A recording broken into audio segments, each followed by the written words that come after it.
So, looking forward to the second half of 2023, what ideas are you looking to implement in the portfolio? The main point about the next 6 months is that it's uncertain.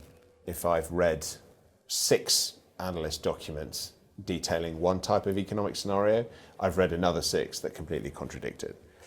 So my first answer is nothing unless it's very measured. We want to make sure that we are still looking at the areas that are doing well for us, our European investments, our Japanese investments, our US investments. We want to make sure that we're keeping those volatility dampeners, the alternative funds that we own. We want to make sure that we're keeping those in play. We're also looking at the bond market in more detail than we've looked at the bond market in 20 years. We want to make sure that we're owning the best possible combination of attractive government debt in the US, in the UK, in Europe, in emerging markets.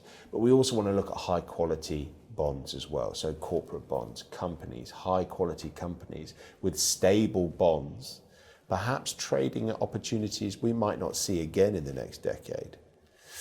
For me, that's how I manage the next 6 months. That's how we manage the active range for the next 6 months, is to keep looking for those opportunities, but keep managing that short-term risk. Make sure that you have the building blocks in place to protect you over the short term, whilst you go hunting for those value opportunities over the longer term. What are you seeing in the ESG space? Similar attitude. We're looking for opportunities that, at the moment, when you've got these multi-decade trends, if you do see performance drop and you see really attractive entry points, I think it's something you have to take advantage of.